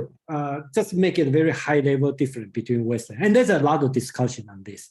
I think Chinese or Eastern philosophy looking for the harmony, harmonizing is the high school. Okay, and Western kind of distinct. They want to separate things. Okay. And the second thing is Chinese philosophy more on if you see this one, we can question this philosophy. How are you going to jump from this one to this one to you? It didn't give you how. Okay, so Chinese philosophy kind of pre-assume everything is organic one, right? From my heart to sing to the entire nation, it's just one big organic together. So we can grow from small to big without telling you how. And the Western philosophy kind of try to like, oh, that's this one is the individual, this one is family, this one is society, this one, and they focus on the line, the separate, this line separate, okay? If you pass this line, it's family, pass this line. So I think that's the main difference. And another thing we cause this problem is, if you look at this one, this philosophy, if you put everything together, you will feel it's not only a philosophy, it's probably a religion, probably a pretty good religion in this way, without God. Okay, you better take out the God. Okay, just become a religious practice. So that's my observation on this, and which is similar to Fred, your observation. I think, and there's a lot of discussion on this. Yeah. One thing people like to interest is this. When Cheng Yi talking about the investigating things, talking about extending knowledge, surprisingly, it didn't bring China to technology, science advancement. In another way, kind of retreat, because before this time, Chinese probably have much more advanced in the technology, and after this time, probably going backward. Okay. And why does it happen? My simple answer would be when the purpose of investigating things and extending your knowledge is to make your intention sincere, and to make your sincere is to refine your heart and blah, blah, blah, blah, going on. So they always have the next step going on. So the purpose of investigating things is finding the principle, not improve your life or advance in science or satisfy your curiosity. So that's the other thing. There's many things we can discuss on this one, but I will stop here. Joe, please. Yeah, actually, Jason, you just covered exactly what I was going to say. And I was going to say, actually, I was just going to mention, yeah, but Fred already actually talked about, yeah, the mention of family is, I think, captured a lot in religion. But you're right, maybe not as much as in philosophy, but Judeo-Christian principles certainly do capture a lot with family. But it was really along the lines of what you were talking about with rectifying your heart, essentially checking your ego. And the reason I see this as so important is their intention, and how this relates to intention and sincerity is intention and sincerity has to relate to openness of truth to new information. Essentially, you're not as dogmatic about what has been in the past, that you're open to new discoveries, new principles, and that makes your knowledge, that allows you to actually extend your knowledge, and because you're open to new information, as opposed to being fixed and set in one way of looking at the world. And then you can actually, and you can extend your knowledge through your experiences, and you get as many experiences as possible. So it actually works very, very nicely together, but it's all predicated on sincerity, I think. And I like how it actually talks about sincerity, because and I find this to be actually true in everyday life. Those individuals that are sincere in their quest or their search for knowledge, for truth, that that they truly are open to new ideas. So anyway, there was just some basic comments, because I really like the way this is laid out. It's been true in my personal experiences as much as as it is on this piece of paper. Thank you.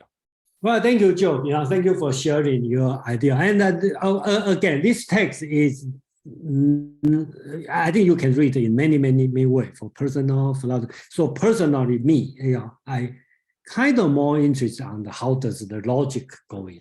Okay, how does it go? But some would like to read as your personal maxim. Okay, so you can improve your relationship. I know a lot of people, especially in American, very like this text very much, because I kind of set as a reminder your life, because I know someone told me he put this one on the table, so it will remind him, it's like, and that's not a bad way on that, because when I read this one, sometimes I will argue the logic doesn't make sense, and blah, blah, blah, blah. But when I read this one, I kind of serve the purpose to remind me, okay, how's my heart? How much do I improve my knowledge? How do I treat my family members? Do I think about my responsibility to the state? For example, did I pay my tax? Okay, or another thing like, am I environmental conscious? Okay, that's take care of the world. So in a way, in a good way, is serve the purpose of reminding me that's as a person, I have this kind of responsibility, which I think most of people will not deny this kind of argument. Kevin, please.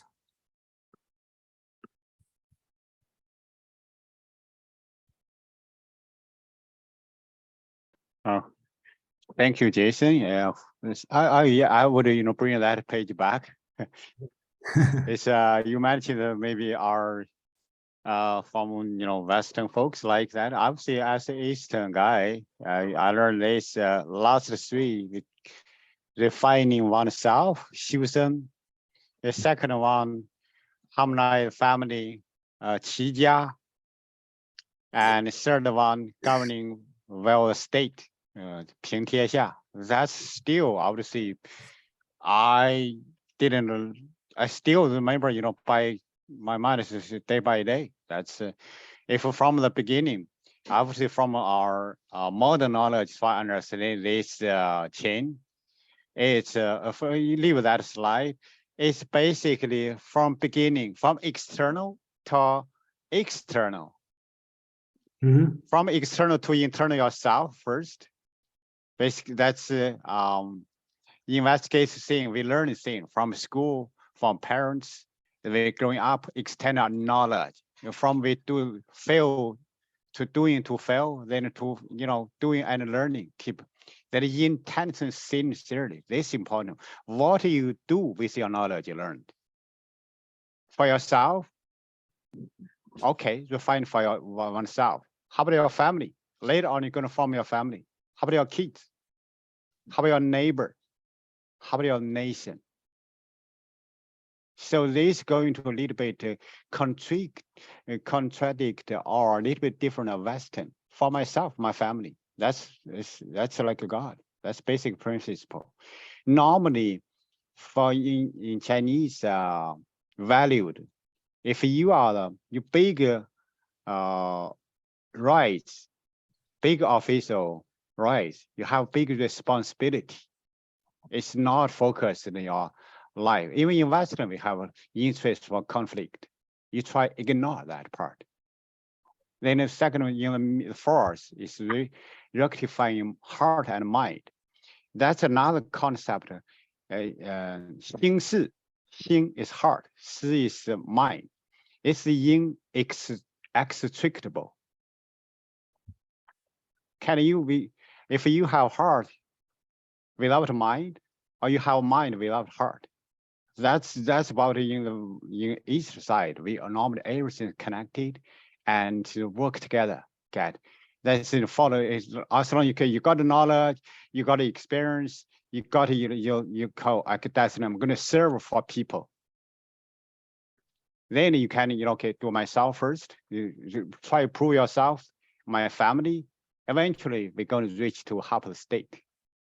It's I've seen even in our Western, for example, in our presidency time, you bring your family, your kids together on the stage. The family support you do the right thing. And pause here. Thank you, Jason. That's lots of effort. I cannot, quite, but I appreciate your work. Thank you. Thank you, Kevin. And if you don't mind, can I ask you one question? Okay. Please. So, 修身齐家治国平天下. You knew it, right? Do you remember Yes. where you learned? That's today. I mean, honestly, I learned this from Cheng Yi. You see, that's right. If I'm right, I think before this section, you know this concept, right? Oh yeah, it's all. It's from my childhood even. Yeah. It's built like career path. Like we normally that's we a little overspeak. Like when you was child and high school, you try to do something good for big business, not just for yourself. Normally for 光宗幼主, that's basic. Not for your family. You see, harmonize your family. I'm doing good, not just proud for myself, for my family. Yeah, and also now for my country. Yeah. So you see, they big, very in business, but for other people, good. That's very different to our modern practice for myself. Yeah, thank you, Kevin. Yeah, that's I like to. The reason I'm asking you this is, I say all the Asians with this kind of society, we all know this. Well, I don't know where I got it. Of course, I can picture one day I pick up a book, I read this, but it's even you don't recite properly, but this concept has been built in your blood. It's in your gene. So that's back to a conclusion. I'm doing this one. I think I'm doing this one is very important for Western and Eastern and Asian people. The reason is this: Western is new for Western, which is not think about this way. But for Asian, also important because we know it, but we don't speak about this, or we don't put on the table on this, but it's just run it. So it's a way to remind ourselves what we have been doing for many, many years. Okay, so that's one of the purpose, I think, this one. And of course, you can agree, you can disagree, you think that's good, that's terrible, that doesn't make sense, doesn't make a lot of sense. It doesn't matter. Okay, but as long as we all know, they have a thing like this kind of thinking. So that's yeah. If you any other comment, question for today and the end of this year, Mira, please. I'm just wondering if there's any other books you recommend besides Feng Youlan on the history of Confucianism. It can be in English or Chinese. I just feel like his writing is a little, I don't know. So how do you think he's writing? Did you read the Feng Youlan's writing? Well, I honestly didn't have that much time. I didn't read a lot of it, but maybe like 1 or 2 chapters. I feel like it's a bit too academic, maybe. Yes, academic. I don't know. It just doesn't work that well for me. Yeah, it's hard to recommend, but you can text me or you can send the message to me on the meetup, and I probably can Oh, recommend. okay, that'd be great. And but the reason, the difficult part is this: for the people familiar, people from Asia, okay, you need a different book than the people from Western. This book I use basics. He is written for when he taught in, I think, Princeton or somewhere. He kind of made for the Western student. So he's targeted on the Western. And I don't follow. Actually, you will see a lot of time I insert the new thing on that. And I think I just use this one as a guideline. Okay, so I will this one. And I really appreciate this writing is, that's 2 parts. First, I appreciate, one I complain. First, I appreciate is he put a lot of effort after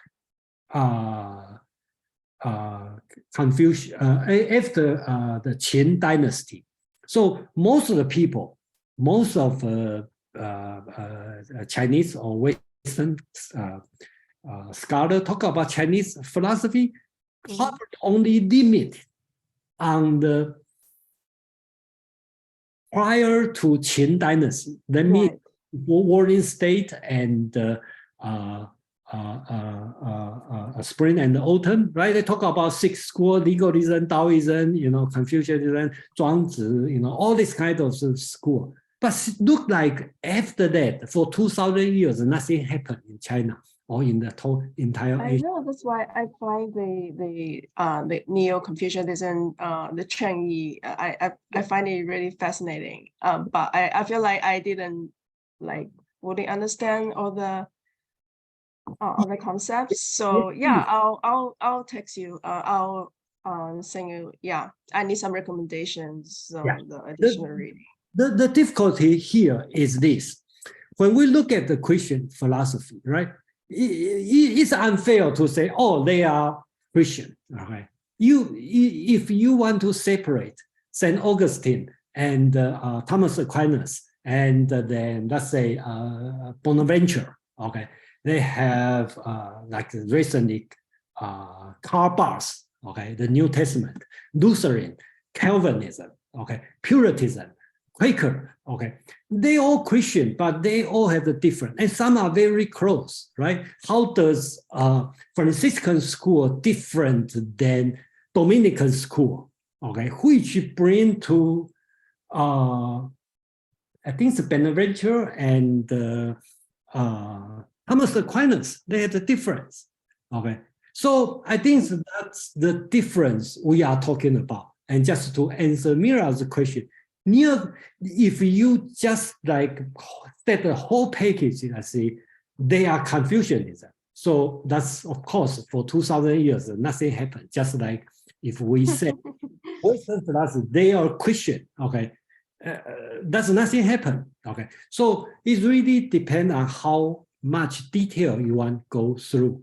And I believe this Neo-Confucianism is not only difficult for Western people, also difficult for most of the Chinese, okay, not scholar Chinese, because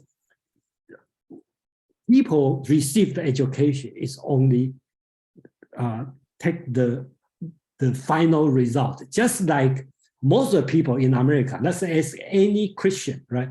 They probably cannot separate the difference between Lutheran and Calvinism or different. And if you go back if you ask any Catholic, you ask him the difference between Aquinas and St. Augustine, probably they cannot tell you very clear what's the difference. And so I think that's the complex situation. Feng Youlan's book is good because he put a lot of effort for the after spring and autumn time, and from the Han Dynasty, Han Dynasty, Tang Dynasty, the Song Dynasty to the Ming Dynasty, it's very well. But I have some complaint. That's why next year I'm going to do is I'm going to follow his book. But I look through, the problem is after Zhu Xi, he put Wang Yangmin, which is the Ming Dynasty. Then he put the modern time. So that means for the next 1,000 years, only have 3 philosophers coming, okay, in China, which is wrong, okay? I think it's even in the primary barbarian society, they then live for 1,000 years, right? We go through, they still have something going on. It cannot be like only three things happen, okay? So that's the part I'm going through and bring up thinking. Probably there's nothing very valuable or impressive philosophy, okay? But they have something, just like Thomas Aquinas or Bonaventure or Karl Barth, okay? Karl Barth is famous philosophy, theologian, but probably not everybody know about him. So I think that's the thing I bring up. Not necessarily have a real utilitarian reason, but I think the study this, which is fun, and I think it's helpful at least. So anyway, I think I should start talking. Okay, thank you so much, Jason.